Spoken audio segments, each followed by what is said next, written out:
이 세상에서 누구나 다 아는 가장 유명한 로고는 이 빨간색의 코카콜라 로고라고 합니다. 그러면 이 세상에서 가장 유명한, 그리고 모두가 그를 원하는 인기 최고의 남자는 누굴까요? 브래드 피트, 톰 크루즈, 아니면 트럼프? 정답은 바로 이 남자, 벤자민 프랭클린입니다. 이게 지금 도대체 무슨 소린가 싶으신 분들도 계실 거고, 저 사람이 누군데 그렇게 대단하냐고 생각하시는 분도 계실 텐데, 그의 또 다른 초상화를 보면 바로 이해가 갈 겁니다. 네, 그는 바로 그 $100의 남자입니다. 세계인 모두가 누구든 다 그를 알고 있고, 또 심지어 남자들 포함 모두가 매일 밤 그를 꿈꾸며 잠에 들 정도로 정말 인기 폭발 남자입니다. 벤자민 프랭클린은 06년생으로 1706년에 태어난 미국의 정치가이자 과학자, 언론인, 외교관, 그리고 작곡가와 스파이로도 두루 활동한 살짝 천재 느낌이 나는 온갖 재능을 다 가졌던 대단한 사람이었습니다. 심지어 자신의 얼굴을 그 $100짜리에 올려놓은 것 외에, 왜 지폐들 보면 막 그 복잡하고 얇은 기하학적 선들이 보이는데 그걸 가장 처음 고안한 것도, 그래서 미국 $100 지폐에 그걸 처음 도입한 것도 모두 다 이 프랭클린의 작품입니다. 그 외 번개가 전기라는 것을 연을 통해 처음 증명해낸 것도 이 사람이며, 그래서 세계 최초로 피레침을 개발한 것도 모두 이 매력 덩어리 남자 프랭클린의 작품입니다. 실제로 한 통계에 따르면 인류 역사상 공식적으로 IQ 160을 넘긴 사람이 딱 둘 있는데, 한 명은 아인슈타인이고 다른 한 명은 바로 벤자민 프랭클린이라는 이야기가 있을 정도로 그는 매우 드물게 뛰어난 사람이었습니다. 그는 또한 어릴 적 가난한 집안에서 순전히 자기 힘으로 20살이 되었을 때 이미 상당한 부를 이룬 부자이자 언론사 대표, 그리고 엄청나게 유명한 인플루언서가 되었을 정도로 자수성가에 있어서도 입지전적의 인물입니다. 그런데 우리가 그런 대단한 인물들에 대해 공부를 할 때 보면 사실 그 사람들이 단지 어떤 재능이 뛰어나서 그렇게 성공한 경우들은 그리 많지 않습니다. 물론 거기에는 엄청난 노력이라는 아주 당연한 요소도 분명 빠지지 않지만, 일종의 요령 또는 그들만 알고 있던 성공의 지름길 같은 것이 항상 있습니다. 빌 게이츠는 다른 애들이 컴퓨터로 게임만 할 때 그걸로 운영체제를 만드는 생각을 했었고, 스티브 잡스의 경우 그런 빌 게이츠가 도스로 운영체제를 만드는 동안 그것보다 한 발 더 나아가 도스 말고 마우스를 사용해 눈으로 화면을 보면서 컴퓨터를 조작할 수 있는 일명 그래픽 인터페이스를 만들어 두 사람 다 어마어마한 성공을 거두었으며, 앤디 워홀 같은 예술가의 경우 기존 전통 예술에서 탈피해서 통조림 캔 같은 일상적인 물건을 소재로 하여 그걸 또 파나 같은 프린팅 방식으로 대량 생산하는 전혀 새로운 방식을 처음 사용하며 엄청난 성공을 거둔 반면, 백종원 아저씨의 경우 음식에 설탕을 한 50배 정도 넣으면 사람들이 엄청 좋아한다는 걸 깨닫고 크게 성공한 것처럼,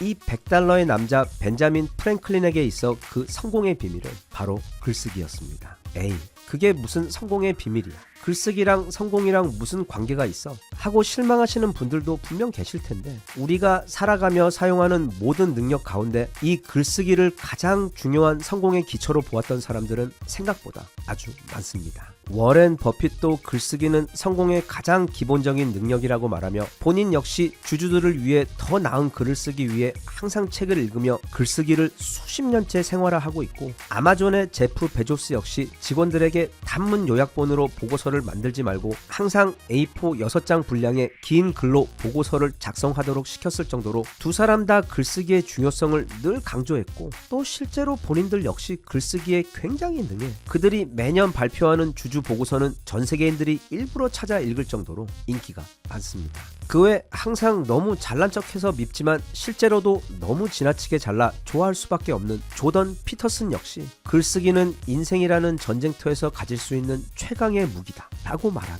무엇보다 비판적인 글쓰기를 매일 훈련하면 사고력과 논리력을 비약적으로 발전시킬 수 있다면서 늘 자신의 그 뛰어난 글쓰기 실력을 자랑했습니다. 이 외에도 우리가 오늘날 기억하고 있는 가장 유명한 사람들 모두, 그러니까 플라톤, 몽테뉴, 니체, 까미, 데이비드 소로, 그리고 소로의 친구였던 랄프 월도 에머슨도 다 옛날에 자신의 생각이나 철학을 뛰어난 글로 남겨 오늘날까지도 우리들의 삶에 큰 영향을 주고 있는 사람들입니다. 그런데 이 대단한 글쓰기 대표 주자들이 다들 롤 모델로 삼고 있는 이 글쓰기 영역의 페이커이자 사실 글쓰기의 중요성을 가장 열심히 알리려고 했던 인물은 바로 이 영상의 주인공 벤자민 프랭클린이었습니다. 이건 이렇게 저렇게 하면 금방 돈을 벌 수 있다, 또는 요즘은 이걸 하면 쉽게 부자가 될 수 있다 와 같은 얄팍한 성공의 꼼수 또는 지름길에 대한 이야기가 아니고 성공의 기본기에 대한 이야기입니다. 글쓰기는,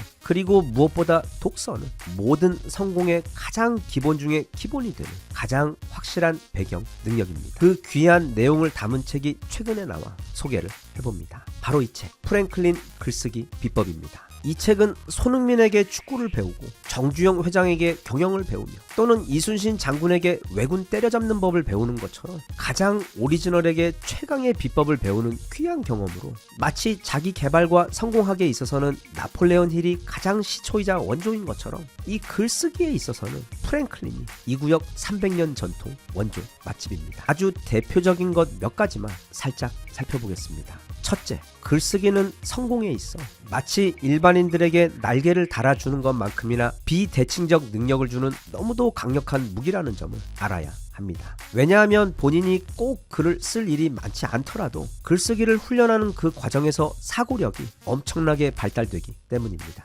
글을 좀 써보신 분들은 다들 아시겠지만 내가 어떤 글을 쓰기 전까지는 나에게서 어떤 글이 나올지는 미리 알지 못합니다. 즉 글을 쓰면서 생각의 물꼬가 터지면서 그렇게 새로운 생각들이 나로부터 흘러나오기 때문에 글을 쓰는 것은 마치 나도 모르는 내 안의 나 또는 내 안에 숨어있는 어떤 천재와 대화를 나누는 것과도 같습니다. 둘째, 좋은 글을 쓰는 것은 생각보다 의외로 쉽습니다. 거기에는 두 가지 아주 중요한 룰이 있는데, 먼저 사람들이 읽을 가치가 있는 글을 쓸 것. 예를 들면 내가 지난 금요일날 아침 샤워를 하고 문득 거울을 보았더니 그날따라 내 얼굴이 굉장히 잘생겨 보이더라 와 같은 이야기는 정말 아무도 궁금하지 않고 그 누구도 알고 싶지 않은 이야기입니다. 대신 아침에 딱 10분이라도 최대한 빨리 밖에 나가 햇빛을 얼굴에 쬐게 되면 바로 그 시점부터 우리 몸 내부의 생체 리듬이 세팅되며 코르티졸 분비가 시작되면서 각성을 돕고 또 멜라토닌을 억제하여 잠에서 빨리 깨어날 수 있도록 도와주어 하루 종일 에너지를 높은 수치로 유지하도록 해주고 그날 저녁에 단잠을 잘 수 있게 도와준다는 이야기는 매우 유용하고 읽을 만한 가치가 있는 글입니다.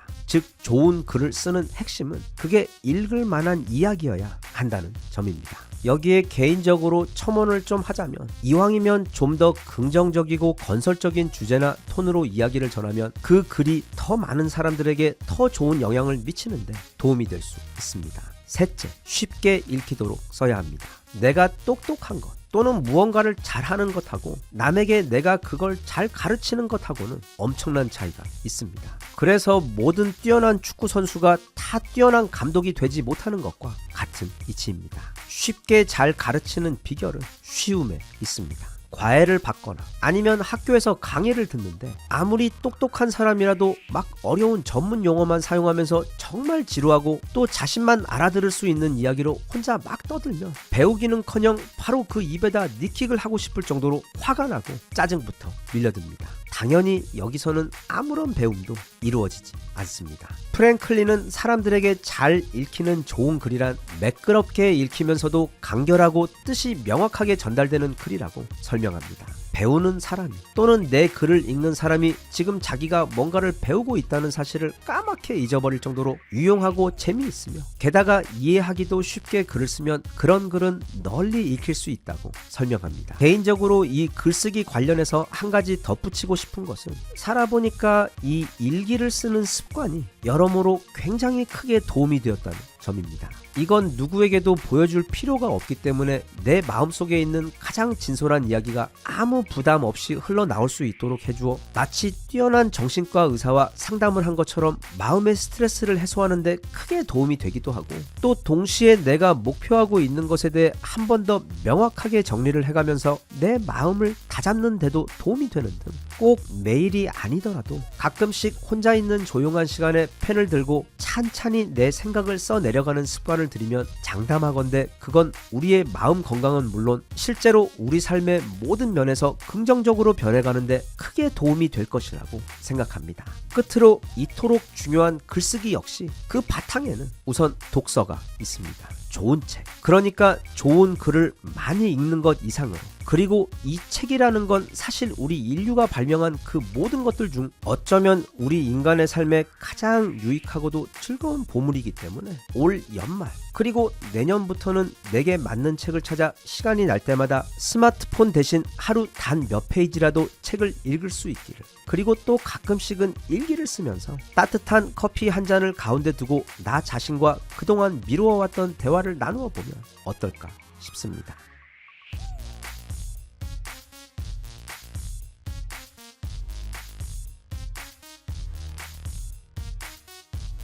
Even if you tried, you wouldn't understand it. Maybe something's missing inside of you. Just a bit of sugar to that horrid bitter. Maybe you taste different. 요즘 TV에서 아주 많이 들리는 단어가 있습니다. 바로 블랙 요원입니다. 블랙 요원이란 한 국가의 군과 정보 조직이 배출해낼 수 있는 가장 무시무시한 작전 능력을 가진 초엘리트 요원들을 뜻하는데, 이들은 종종 법의 테두리 밖에서 대부분의 경우 목숨을 걸고 활동하기 때문에 그 엄청난 위험성에 비해 외부에 알려진 정보가 거의 없습니다. 우리가 외국 또는 잠재적 적국을 상대로 하는 관계에는 화이트 작전이 있고 블랙 작전이 있습니다. 화이트의 경우 공식적인 직함을 갖고 정상 외교 루트를 통해 일을 하는 것으로 보통 외교관이나 대사관 등을 통해 이루어집니다. 대신 블랙의 경우 이건 쉽게 말해 간첩 또는 스파이라고 불리는데, 우리가 영화에서 자주 보는 007이나 미션 임파서블의 톰 크루즈 또는 대표적으로 제이슨 본이 그 블랙 요원에 해당합니다. 우리나라처럼 착한 나라가 간첩을 운영하고 있다고? 또는 그런 건 북한 같은 불량 국가에서 하는 것 아니야? 하고 놀라실 분도 계실 텐데, 아마 모르긴 몰라도 우리가 북한보다 훨씬 더 블랙 요원 수가 더 많을 수도 있고, 또 전 세계에서 가장 많은 스파이를 운영하고 있는 국가들도 과거에는 영국, 지금은 미국이며, 이 간첩 첩보전은 손자병법 13장 용간편에서도 작전 목표에 따라 향간, 내간, 반간, 사간, 그리고 생간으로 구분하여 매우 중요하게 다루고 있을 정도로 그 역사가 아주 긴 필수적인 군사 및 외교 전술의 일부입니다. 미국에서는 주로 CIA와 NSA가 주축이 되어 블랙 작전을 운영하고 있고, 영국에서는 MI6가 운영하고 있듯이 우리나라에서는 국정원, 국방정보본부, 그리고 정보사령부에서 운영하고 있습니다. 작전 자체가 워낙 위험한 데다 법의 테두리 밖에서 진행되는 일들이 많기에 그 어떤 나라도 자국의 블랙 작전에 대해 정보 공개는커녕 그런 게 있다고 인정하는 경우도 드물 정도로 비밀에 쌓여 있어 그와 관련한 정보들도 사실 많지 않습니다. 다만 최근까지 이미 그동안의 여러 사건들로 공개되어 버린 내용들이 많아 어느 정도는 그 존재에 대해 꽤 알려진 상황입니다. 휴민트라는 것은 휴먼 인텔리전스, 즉 사람을 통해 정보를 수집하는 것을 말하는데, 기술을 이용해 정보를 취득하는 것은 테킨트, 그리고 특정 신호를 이용해 하는 것은 시긴트라고 부르며, 이 중 압도적으로 가장 중요한 것이 바로 휴민트, 즉 간첩입니다. 올해 7월 우리나라의 휴민트 리스트가 어느 군무원에 의해 중국으로 넘어가 버린 사건이 있었는데, 일단 진짜 그건 정말 말도 안 되는 엄청난 사건이었고, 그건 손자병법에서 말하는 첩보 전술 중 내간에 해당하는 행위로 중국 요원에 의해 적국, 그러니까 우리나라의 공무원이 돈으로 포섭이 되어 중요한 기밀 정보를 넘기게 된 경우입니다. 또 올해 초 카이에서 인도네시아 기술자가 KF-21 보라매의 개발 기술을 USB에 담아 빼내간 것 역시 인도네시아 측 휴민트 활동입니다. 우리가 흔히 HID 또는 북파 공작원이라고 부르는 이들은 대표적인 최정의 블랙 요원들입니다. 좀 구분을 해보자면, 육군 첩보부에서 양성하여 운영하는 비밀 첩보부대는 HID라고 부르고, 해군에서 운영하는 조직은 UDU, 또 공군에서 운영하는 부대는 AISU라고 불립니다. 영화 실미도에 나왔던 그 684 부대를 HID의 전신으로 보는 경우도 있는데, 그들은 공군 산하 보복 부대였습니다. 육군, 해군, 공군 중 아무래도 육군의 규모가 가장 크기 때문에 보통은 HID가 가장 많이 언급되는데, 그렇지만 해군 UDU의 경우 요원 전원이 다 UDT에서 차출되었거나 UDT 출신일 정도로 요원 1인당 전투력이 상상을 초월하는 수준입니다. 이들이 수행하는 작전은 크게 두 가지로, 단독 수집조의 경우 북한의 홀로 침투해 정보를 탈취하고 복귀하는 임무를 수행하고, 특수 공작조의 경우 북의 침투해 시설 파괴 및 요인 암살 작전을 수행합니다. 아주 예전에는 대부분 바다에서 고무보트를 타고 간 후 야간에 잠수를 해서 침투를 많이 했는데, 이후로는 휴전선을 통한 육지 침투가 주로 이용되었습니다. 그 지뢰도 많고 경계가 빽빽한 휴전선을 과연 무사히 넘어갈 수 있을까 의문이 들 수도 있는데, 1970년대까지만 해도 남과 북 모두 확인된 것만 서로 수천 번이 넘는 침투가 있었던 것으로 알려져 있으며, 이후 현재까지도 그런 침투는 계속해서 이루어지고 있습니다.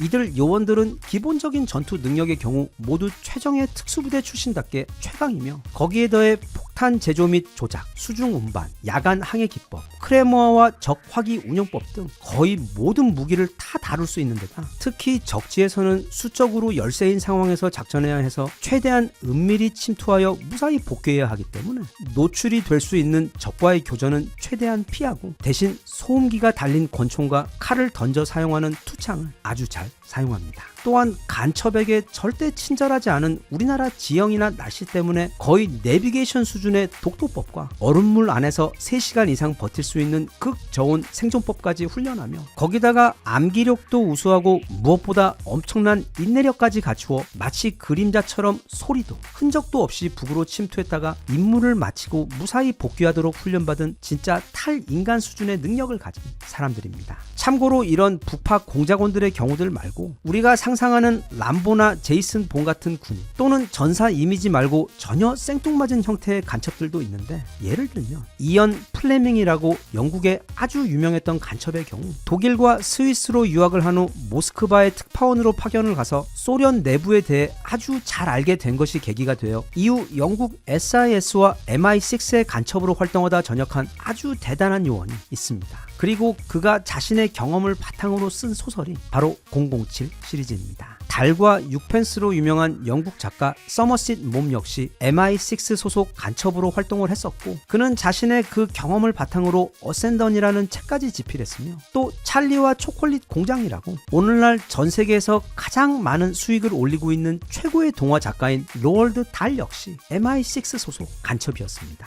한국의 경우 무함마드 깐수가 있는데, 여기 사진에서 보이는 것처럼 그는 아랍인입니다. 필리핀인 아버지와 레바논 출신 어머니 사이에서 태어난 혼혈로 아랍어가 모국어인데 언어 능력이 워낙 뛰어나서 1984년 한국에 들어와 연세 어학당에서 한국어를 배운 지 불과 5년 만에 박사 학위를 받았을 정도로 언어에 탁월한 능력을 보였습니다. 그는 총 6개 국어를 했다고 하며, 이후 단국대에서 아랍어 교수를 하며 여러 학교와 기관들과 교류를 하는 등 나름 유명한 지식인으로 활동을 했는데, 사실 이 무함마드 깐수는 북한의 간첩이었습니다. 본명은 정수일. 여기 최근 사진 보면 알겠지만 그냥 한국 사람입니다. 길림성 출신의 조선족이었던 그는 베이징대에서 아랍어과를 졸업한 이후 평양 외국어대에서 아랍어 교수로 재직하던 중 간첩으로 뽑혀 훈련을 받고 한국으로 파견된 사람으로, 실제로는 6개 국어가 아니라 11개 국어를 할 줄 아는 사람이었습니다. 이런 스파이 외 앞서 우리가 이야기하고 있던 그 블랙 요원들, 즉 필요한 경우 적국 비밀 침투와 전투의 요인 제거 등 극히 위험한 임무를 수행하는 그런 블랙 요원들은 부대 내에서 직급을 가지고 활동하는 경우들 외 전역한 이후에는 무슨 상사, 무슨 개발단과 같은 단체에 위장 소속되어 군복도 입지 않고 계급도 없이 계속 활동을 이어가는 경우들도 많습니다. 우리나라에서 북한에 비밀리에 파견한 이들 블랙 요원들의 수는 1972년까지 집계된 수만 총 7,762명으로, 그중 북한에서 체포되거나 사망한 것이 확인된 경우가 총 430명 정도이고, 연락이 끊기거나 행방불명된 경우가 무려 4,800명이 넘습니다. 그런데 1994년까지 집계된 수는 총 13,000명 수준으로, 다시 말하면 그 수는 과거에 비해 전혀 줄어들지 않고 오히려 늘어나고 있는 것으로 보일 정도로 우리나라 또는 중국이나 북한 또는 일본의 이 블랙 작전과 블랙 요원들의 수는 더 큰 규모로 더 정교화되어 활성 중인 것으로 보입니다. Even if you tried, you wouldn't understand it. Maybe something's missing inside of you. Just a bit of sugar to that horrid bitter. Maybe you taste different. 한 사람의 언어의 한계가 그 사람의 세계의 한계이다. 철학자 비트겐슈타인이 남긴 매우 유명한 문장이자 개인적으로 무척 좋아하는 말입니다. 또 몰타의 유명한 철학자인 에드워드 드 보노 역시 인생에서 한계를 뛰어넘고 싶으면 새로운 언어를 배워라. 그리하면 새로운 시각을 얻을 수 있다고 말한 바 있을 정도로 우리의 언어의 능력은 고스란히 우리가 경험하는 그 세계의 한계가 됩니다. 그런데 이건 전혀 우울하고 나쁜 소식이 아닙니다. 오히려 굉장히 좋은 소식입니다. 왜냐하면 이 언어라는 것은 마치 처음 자전거를 타는 것처럼 아니면 처음 스마트폰 사용법을 배울 때처럼 누구든 얼마든지 배울 수 있고 또 그게 종종 생각보다 훨씬 더 쉽게 습득할 수 있는 능력이기 때문에 그렇게 새로운 언어를 공부해 내 것으로 만들게 되면 그 즉시 내가 사는 세상의 한계 역시 확장되고 넓어질 수 있다는 뜻이기 때문입니다. 물론 우리에겐 한글과 한국어가 가장 중요하지만 그리고 이건 만약 본인이 한국인이라면 아마 다들 이미 최고의 수준으로 장착되어 매일 일과 생활에서 잘 활용하고 계시기 때문에 아무런 문제가 되지 않습니다. 하지만 이 세상은 한국보다 훨씬 더 넓고 큽니다. 그래서 배워야 할 언어도 너무 많습니다. 그런데 정말 다행인 것은 우리는 프랑스 불어, 중국어, 이탈리아어, 아랍어 등 이 모든 언어들을 따로따로 배울 필요가 없고 오직 영어회화 딱 이 한 가지만 제대로 배우게 되면 그건 마치 세상의 모든 언어를 다 습득한 것이나 마찬가지의 효과를 누릴 수 있기 때문입니다. 왜냐하면 오늘날 이 지구 문명의 공통 언어는 바로 이 영어이기 때문입니다. 그래서 영어 회화를 잘 할 수 있게 된다는 것은 그건 내 인생과 행복을 위해 아주 많은 기회가 기다리고 있는 더 넓은 세상으로 나아갈 수 있는 많은 문을 열어주는 것과도 같습니다. 예를 들어보면 옛날에는 우리나라의 박찬호, 박세리 또는 박지성 등 해외에 나가 활약을 하는 유명 선수들이 손에 꼽을 정도였지만 요즘에는 세상이 바뀌어 정말 엄청나게 많은 한국 스포츠 선수들이 해외에 나가서 뛰고 있습니다. 그리고 BTS와 블랙핑크 등 수많은 한국 아이돌 역시 해외로 진출하여 여기저기에서 각종 순위 1위를 싹쓸이하며 정말 이게 현실인지 볼을 꼬집어 보고 싶을 정도로 우리 한국의 스타들이 전 세계 스포츠와 엔터테인먼트 시장을 장악하고 있는 우리는 지금 그런 시대에 살고 있습니다. 물론 그들이 거둔 그 놀라운 성공의 바탕에는 무엇보다 탄탄한 실력이 있었지만 만약 그들이 해외에 나가서 항상 통역가를 대동하고 다니며 대화를 나누어야 했고 또 구단이나 팬들과도 아니면 TV 인터뷰 프로그램에 나와서도 영어가 편하지 않아 한국어로만 말을 했어야 한다면 아마 그런 언어의 벽은 내내 커다란 장애물이 되어 그들이 거두었던 그 성공의 크기는 아마 크게 제한되었을 것입니다. 한 예로 손흥민을 보면 그는 독일에 있을 때는 유창한 독일어로 또 영국에 와서는 금방 매우 유창한 영국식 영어를 구사하며 매 경기 이후 직접 인터뷰를 진행했는데 그런 그의 모습은 현지인들에게 그가 저 멀리 한국에서 온 외국인이라는 거리감을 전혀 느끼지 않게 해주어 손흥민이 그라운드 안에서는 물론 경기장 밖에서도 엄청난 대중적 인기를 얻게 되는 데 있어 매우 중요한 강점이 되어주었고 개인적으로 제가 정말 좋아하는 책이자 드라마인 빠찡코에서 주인공 선자로 나오는 김민아 씨의 경우도 처음 배우 준비를 할 때부터 당시에는 전혀 쓰임이 없었음에도 불구하고 이 영어 회화 공부를 매우 열심히 한 덕분에 결국 나중에 기회가 왔을 때 이 빠찡코 오디션에 합격하며 오늘날 글로벌 스타가 될 수 있었던 것처럼 이 영어 회화라는 그 오래된 벽만 한번 넘게 되면 그 너머로 얼마나 크고 설레는 세상이 나를 기다리고 있을지는 아무도 모릅니다. 그런데 이렇게 영어 회화를 잘 하게 되어 삶과 일터에서 커다란 혜택을 누리는 것은 꼭 저런 유명한 스포츠 스타들과 아이돌에게만 국한된 일이 전혀 아닙니다. 우리 일반인들 역시 만약 이 영어 회화를 유창하게 할 수 있게 되면 마치 여름과 겨울 또는 낮과 밤의 확연한 차이처럼 우리들의 삶과 커리어에 있어 지금으로서는 상상도 할 수 없는 수준의 새로운 세상을 경험할 수 있게 됩니다. 어쩌면 정말 우리 인생에서 가장 극명한 차이를 만들어낼 수 있는 딱 한 가지 능력을 꼽으라면 바로 이 영어 회화 능력을 꼽을 수 있을 정도로 지금보다 자신이 하고 있는 직업에서 더 큰 성공을 거두고 싶은 직장인이나 사업가 아니면 그냥 나는 해외여행 가는 것을 좋아하기 때문에 평소 가고 싶었던 여러 다른 나라들을 방문하면서 그냥 관광객이 아닌 앞으로는 마치 내가 현지인이 된 것 같은 편안함과 자연스러움으로 여행 경험을 누리고 싶은 분들 외 이 영어 회화라는 마법 같은 만능 열쇠가 나의 삶과 일을 위해 어떤 기회의 문을 열어주게 될지는 정말 아무도 모릅니다.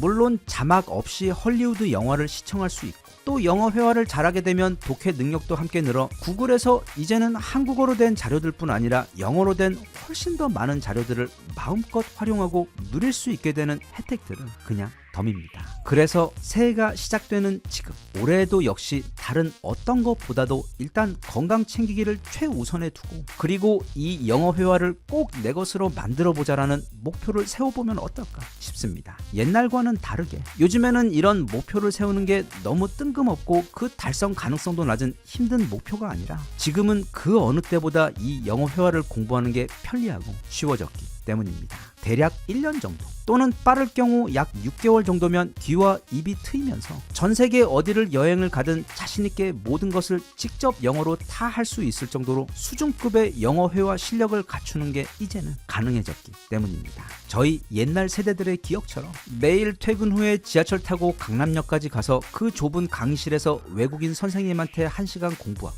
다시 또 집에 와서 참고서 보며 복습하던 시절과는 세상이 바뀌었습니다. 바로 AI와 스마트폰 때문입니다. 이제는 스마트폰만 있으면 누구나 인공지능으로 무장한 강력한 영어 회화 앱으로 언제 어디서든 또 그게 5분이든 30분이든 간에 나에게 꼭 맞춤으로 준비된 최고의 과정과 방식으로 오직 나만을 위한 영어 회화 공부를 마치 놀이처럼 원할 때마다 틈틈이 할 수 있게 돼요. 흡사 내 주머니 안에 심지어 한국말까지 잘하는 최고의 원어민 영어 회화 선생님을 가지고 다니는 것과 같은 효과를 누릴 수가 있습니다. 저희 채널을 오래 보아오신 분들은 매우 익숙하시겠지만 전 세계에서 이 인공지능 영어 회화 앱 가운데 그냥 넘사벽 1위가 바로 이 스픽이라는 앱입니다. 저희 채널에서는 벌써 7번째 소개하고 있는 이 세상에서 경쟁자조차 없는 최고의 영어 회화 앱으로 그리고 이미 그동안 정말 수많은 분들께서 진작에 이 스픽으로 영어 회화 공부를 시작하셔 이제는 제법 매우 유창하게 영어를 말하고 활용하실 수 있게 되셨는데 아직 이 스픽을 모르시거나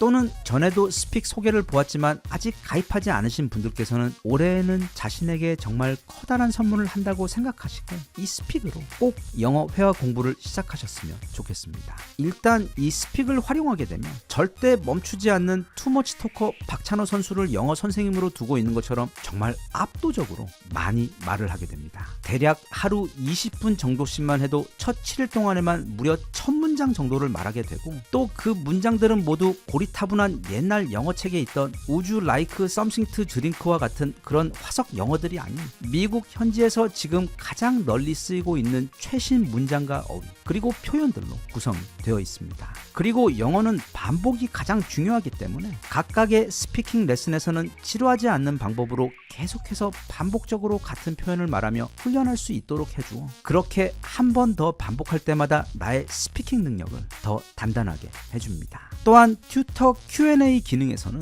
이미 배운 표현들을 사용하여 AI와 실제로 대화를 해볼 수 있는 기회까지 제공하는데 그냥 교과서처럼 틀에 박힌 문장들로 문답형으로 대화를 주고받는 것이 아니라 앞서 배웠던 표현들을 활용하여 현장감 넘치는 살아있는 대화를 나눌 수 있고 또 스픽의 실전 대화 기능의 경우 내가 지금 실제 외국인과 진짜로 대화를 나누고 있는 것처럼 착각하게 될 정도로 사실감 넘치는 재미있는 대화를 주고받을 수가 있으며 또 그 대화의 주제나 표현들 역시 그동안 내가 공부한 문장들과 표현들로 영리하게 구성되어 그냥 대화를 위한 대화가 아닌 매우 체계적이고 효과적으로 나의 스피킹 능력을 극대화시켜줄 수 있는 유용한 대화를 나눌 수 있도록 해주고 어찌 보면 이 세상에서 오직 나만을 위한 맞춤 커리큘럼이자 맞춤 외국어 선생님을 가지고 공부하는 것이나 마찬가지입니다. 그리고 또 정말로 이 스픽으로 대화를 나누다 보면 내가 지금 영어 회화 수업을 하고 있다는 것을 잊고 어떤 외국인과 실시간으로 진짜 대화를 나누고 있다는 착각이 들 정도로 그 현실감과 몰입감이 진짜 엄청납니다. 끝으로 스픽은 이 모든 수업을 다 일일이 저장하고 분석해서 스마트 리뷰라는 놀라운 기능을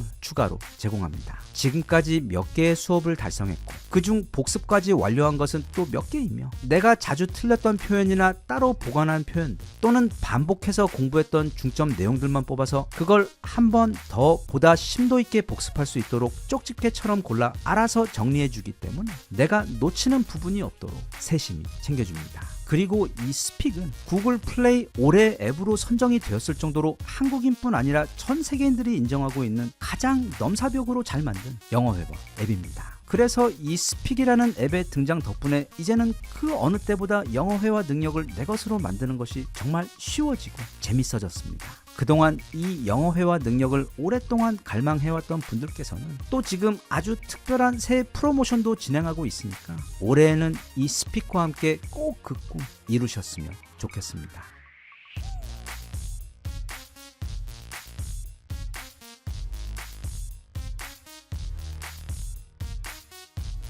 Even if you tried, you wouldn't understand it. Maybe something's missing inside of you. Just a bit of sugar to that horrid bitter. Maybe you taste different.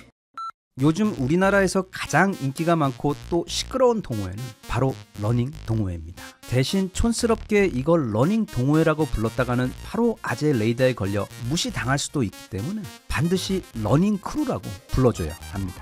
가끔 OTT에 들어가 오늘은 뭘 볼까 찾아보다 보면 지금까지 그 유혹적인 썸네일을 100번은 넘게 봤지만 자존심 때문에 아직 클릭하지 않은 영화가 있는데 바로 이거 등산의 목적입니다. 딱 썸네일만 봐도 전혀 등산 이야기가 아닐 것이 거의 500% 확실한 이 마성의 작품은 아직 못 봤지만 평소 등산 동호회에 대해 들은 것이 있어 대략 그 내용을 추측하고는 있습니다. 동호회는 좋아하는 취미를 함께 즐기는 곳 이전에 사람이 모이는 곳입니다. 그리고 우리 인간은 다 외로움을 잘 타는 존재이기 때문에 늘 다른 사람과의 교류를 갈망하며 특히 다른 이성과의 자만추, 그러니까 소개팅이나 선 이런 것 말고 가급적이면 자연스러운 만남을 꿈꾸기 때문에 동호회는 그런 남녀가 서로의 진짜 목적을 숨기고 자연스럽게 만나는 척하기 매우 좋은 무대입니다. 물론 아주 당연히 순수하게 등산이나 자전거 또는 라틴 댄스 등 오로지 그 취미가 좋아서 동호회에 오시는 분들도 많습니다. 요즘 우리나라에서 가장 인기가 많은 동호회는 앞서 말한 바로 그 러닝 크루입니다. 마음 맞는 사람들끼리 모여 좋은 곳에서 달리기를 하는 모임인데 개인적으로 생각할 때 아마 가장 건강하고 또 여러모로 가성비도 뛰어난 아주 훌륭한 동호회가 아닌가 싶습니다. 그런데 물론 매우 일부의 경우이겠지만 이 러닝 크루에 대해 이런저런 잡음이 좀 있는 편입니다. 가장 대표적인 것은 아무래도 여러 사람들이 때를 지어 함께 뛰어다니다 보니 그리고 그렇게 달리다 보면 기운이 나고 막 소리도 지르고 구호도 함께 외치고 하다 보니 좀 시끄럽고 또 그래서 종종 주변에서 조용히 걷고 싶은 분들께 위화감을 주는 경우가 있기 때문입니다. 실제로 그래서 서초동 등 서울의 일부 유명 러닝 장소들에서는 5인 이상 달리기를 금지하는 법을 시행하는 등 매우 생소한 일들도 벌어지고 있는데 아무튼 그랬거나 말았거나 전국에서 이 러닝 크루의 인기는 지금 하늘을 찌르고 있습니다. 그런데 그렇게 달리면서 소리 지르며 시끄럽게 하는 것 외에 이 러닝 크루에 대해 또 다른 지적도 함께 나오고 있는데 바로 이 러닝 크루가 원래 그 달리기 목적이 아닌 젊은 남녀가 서로 자만추를 하기 위한 또 다른 목적으로 즉 일종의 달리는 헌팅 포차로 악용되고 있다는 점입니다. 여기서 악용이라고 말한 것은 순전히 그런데 끼지 못해 부러워서 하는 심포도 표현일 뿐 사실 젊은 친구들이 서로 클럽에서 만나든 산에서 만나든 아니면 달리기 동호회에서 만나든 그게 비난받을 이유는 하등 없습니다. 실제로 미국에서도 CBS 방송에서 요즘 더 많은 싱글들이 데이트 앱이 아닌 러닝 크루에 가입하는 이유 라는 제목의 기사에 대해 보도를 하며 최근 미국의 수많은 젊은 남녀들이 예전처럼 즉석 만납 앱이 아닌 러닝 크루 같은 건강한 동호회에 가입을 하여 건강을 챙기는 것과 매력적인 이성을 만나는 기회 모두를 동시에 찾고 있다고 발표한 적이 있을 정도로 단지 한국뿐 아니라 이 러닝 크루 문화는 요즘 세계적인 유행이며 또 저 멀리 스페인에서는 젊은 남녀들이 슈퍼마켓에서 자만추를 하는 것이 유행일 정도로 그들은 언제나 방법을 찾아냅니다. 그런데 온라인에 올라오는 글들을 보면 이들이 러닝 크루에서 이렇게 자만추를 추구하는 이유 또는 단지 연애 상대가 아닌 결혼 상대를 여기서 찾는 그 이유에 대해 나름 과학적인 이유가 있는데 그게 의외로 설득력이 있습니다. 첫째, 이들이 러닝을 하러 올 때 보면 보통 남자는 가벼운 운동복을 입고 여성분들의 경우 몸에 딱 붙는 레깅스를 입고 오시는 경우가 아주 많습니다. 이렇게 하면 서로가 서로의 몸매를 즉시 쉽게 파악할 수 있게 됩니다. 이건 대단한 혜택입니다. 사실 수영 동호회나 레슬링 동호회 말고는 이렇게 서로가 서로의 몸매를 자연스럽게 확인할 수 있는 기회가 잘 없는데, 그래서 서로 민망하게 곁눈질하며 머릿속으로 상상하지 않아도 만나는 즉시 서로의 몸매를 확인할 수가 있습니다. 그리고 또 바로 이 이유 때문에 우리 같은 몸매 오징어들이나 인간 올챙이들은 비교 당하기 싫어 알아서 동호회에 가입을 하지 않기 때문에 일종의 매우 효율적인 자체 수질 관리 효과가 있습니다. 둘째, 아무래도 이게 러닝 동호회이기 때문에 일정이 다 끝난 다음에야 뭐 다 같이 뒤풀이를 가든 다른 데를 가든 하겠지만 일단은 뜁니다. 즉 여기 오는 대부분의 사람들은 실제로 매우 건강한 사람들이라는 뜻입니다. 그리고 담배도 피지 않는 분들이 매우 많고, 하고 많은 동호회 중 달리기 동호회를 선택한 것을 보면 기본 생활 자체도 매우 건강한 경우들이 많습니다. 그래서 연인이나 미래의 배우자를 찾는 분들의 입장에서는 건강이나 생활 관련해서 상대방에 대해 직접 묻지 않고도 많은 부분을 유추할 수 있는 기가 막히게 좋은 만남의 장소인 것입니다. 그리고 셋째로, 이게 지역 친화적인 동호회다 보니까 저기 경상도나 전라도 계신 분들께서 멀리 서울에 있는 러닝 크루에 가입해 오지는 않으실 거고, 또 서울에 계신 분들도 다른 지역의 동호회에 가입하실 리가 없어. 그렇게 대부분이 다 동네 사람들로 이루어져 있기 때문에 가까운 곳에 사는 이성과 만날 수가 있다는 점 또한 이 러닝 크루를 통해 이성을 만나려는 분들이 꼽는 또 다른 큰 장점입니다. 사실 대한민국의 어느 동호회나 다 마찬가지겠지만 이 러닝 크루 역시 보통 남자분들이 더 적극적이기도 해서 요즘에는 이 러닝 크루 관련해서 한 가지 국룰이 생겨버렸는데, 어디든 새로운 러닝 크루가 오픈한다고 해서 가입을 하러 가면 금세 남성 마감이라는 문구가 올라온다는 점입니다. 네, 러닝 크루에 가입을 하려면 달리기도 빨라야 하지만 일단 손부터가 고니보다 빨라야만 거기에 낄 수 있는 것입니다. 참고로 유튜브에 보면 SNL에서 짧게 편집해 올려놓은 러닝 크루 영상들이 몇 개 있는데, 여기 영상에서 말하고 있는 그 내용들에 대해서도 아주 자세하게 소개하고 있고, 또 너무 사실적이라 엄청 웃기고 재밌습니다. 그리고 또 발빠른 결혼 중개 회사들의 경우 여기 포스터처럼 정확히 어떻게 해준다는 건지는 잘 모르겠는데, 러닝으로 가까워진 우리 사이, 원하는 조건의 이성과 함께 하이엔드 1대1 매칭 서비스를 제공해 준다고 하는데 살짝 생소하긴 하지만, 그리고 서로 처음 만나자마자 달리기부터 하는 것은 뭐가 조금 어색할 수도 있을 것 같기는 한데, 그래도 옛날처럼 호텔 찻집이나 카페에서 선을 보는 것보다는 나름 신선하고 굉장히 재밌을 것 같기도 합니다. 물론 대한민국의 모든 러닝 크루가 다 이런 것은 절대 아닙니다. 어떤 곳은 진짜 달리기만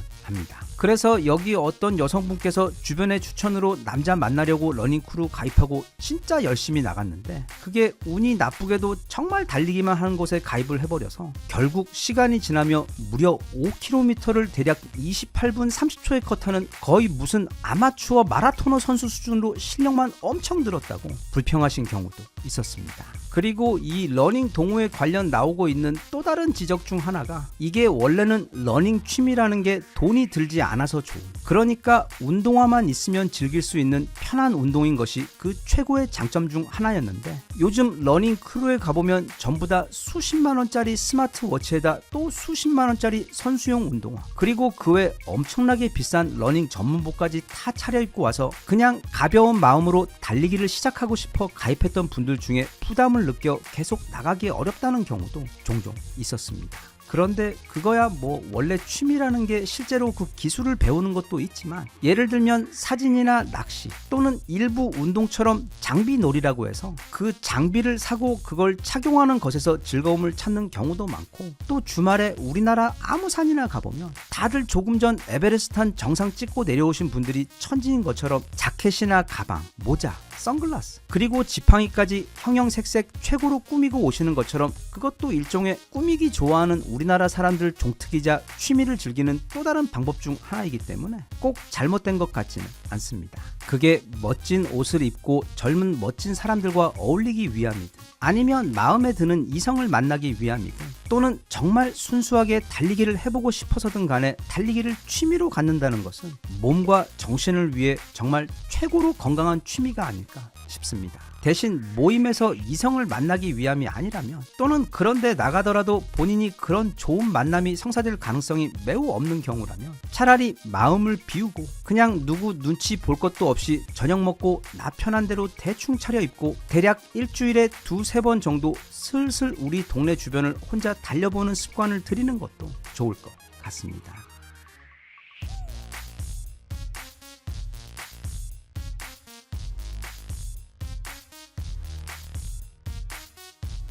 Even if you tried, you wouldn't understand it. Maybe something's missing inside of you. Just a bit of sugar to that horrid bitter. Maybe you taste different.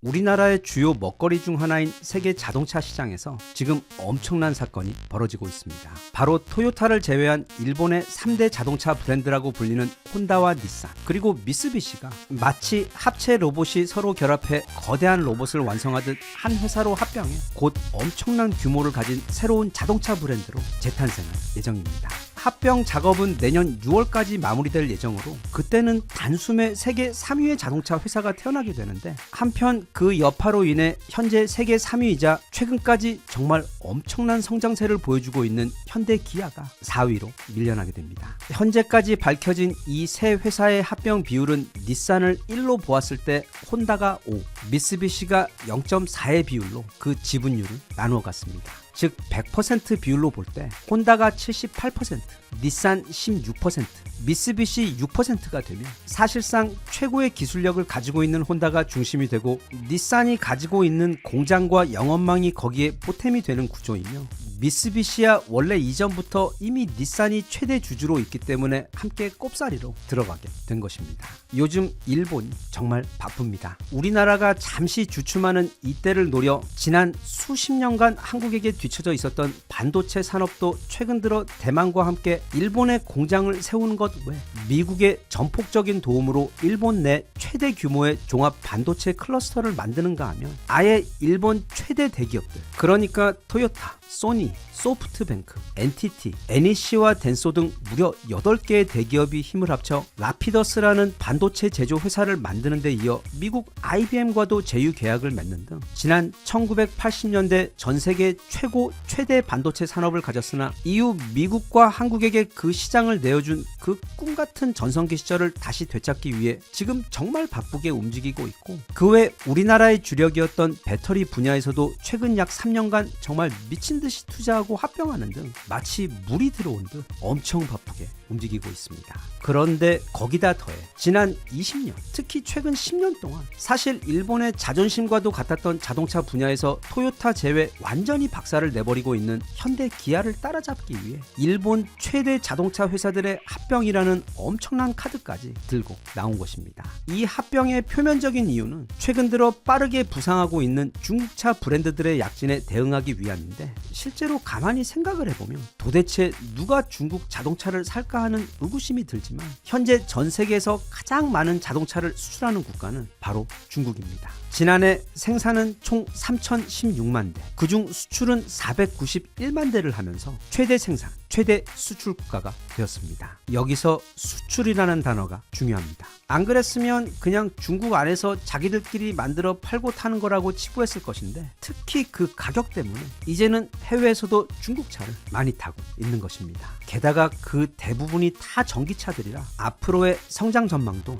무섭습니다. 그래서 일각에서는 이제 대략 내후년 정도 되면 이미 반도체도 일본에게 시장을 다 빼앗길 것 같아 보이는데, 거기다가 그나마 선전하고 있는 이 자동차 시장까지 조만간 빼앗기는 게 아니냐는 우려가 많이 나오고 있기는 하지만, 개인적으로 볼 때 지금 이 상황은 꼭 그렇게 부정적으로 볼 일만은 아닌 듯 보입니다. 잠시 타임머신을 타고 90년대로 가보겠습니다. 이게 혼다에서 무려 1992년에 출시한 스포츠카입니다. 전설의 F1 드라이버 세나가 직접 튜닝을 한 차량으로 디자인도 지금 나와도 손색 없을 정도로 뛰어나고 그 성능은 더 뛰어났던 차입니다. 이게 요즘 놀림 많이 당하고 있는 닛산에서 당시 나오던 차입니다. 뭔가 굉장히 멋있습니다. 그리고 또 이게 당시 마즈다에서 나온 차량으로 온통 각진 차가 대부분이었던 당시 시절을 생각하면 상당히 시대를 앞서간 디자인이었습니다. 게다가 이 즈음 기름 적게 먹는 싸고 작은 차로 엄청난 돈을 축적한 토요타는 부동의 세계 1위 럭셔리차 벤츠를 향해 정면 승부를 도전하며 굉장히 뜬금없이 렉서스라는 고급 브랜드를 출범시켰는데 이 또한 당시에도 출시 직후 엄청나게 성공했고 지금도 아주 잘 나갑니다. 그리고 이게 90년대 우리 현대차입니다. 마치 어제 전역한 해병처럼 각이 살아있는 추억의 각그랜저가 아직 돌아다니고 있었고 앞서 본 일본 스포츠카들에 비하면 매우 부끄러워지는 한국 최초의 스포츠카들인 스쿠프와 티브론이 있었으며 그 외 엘란트라와 초기 소나타 등 솔직히 세계 수준에는 한참 미치지 못하는 차량들이 대부분이었습니다. 하지만 모든 챔피언들의 시작도 다 미약했듯 그랬던 현대가 이후 대략 20년을 지나 또는 약 30년이 지나고 나니 그 사이 이런 괴물 회사로 성장해 버렸습니다. 오늘날 대한민국의 현대차는 예전처럼 단지 저렴한 가격으로 승부하는 그 옛날 깡통차가 아닌 이제는 시장을 선도하는 디자인과 무엇보다 최고의 기술력과 품질로 이미 해외 시장에서 조만간 폭스바겐을 능가할 정도의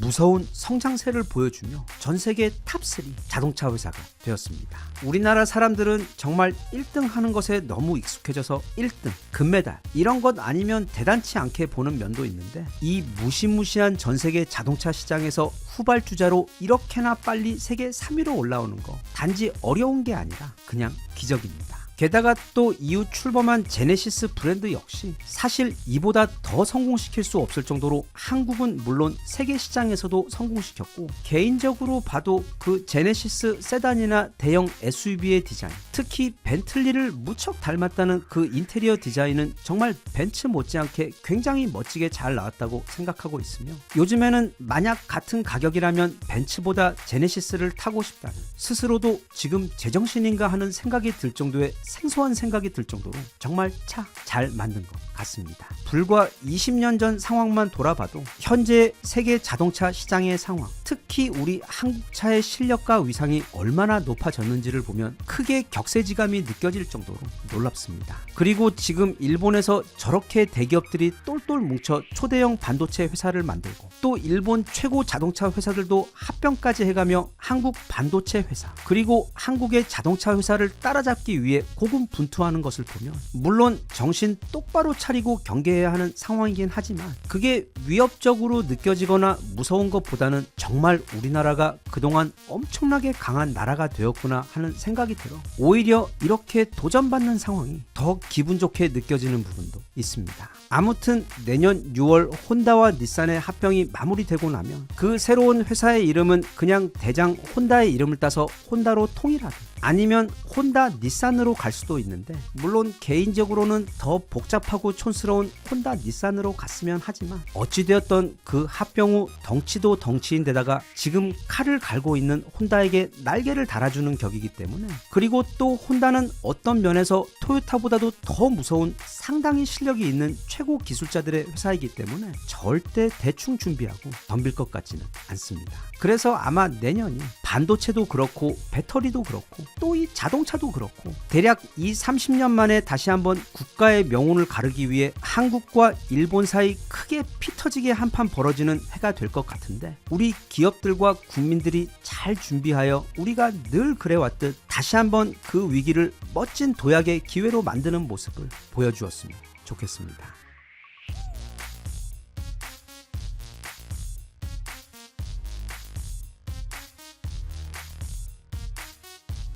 Even if you tried, you wouldn't understand it. Maybe something's missing inside of you.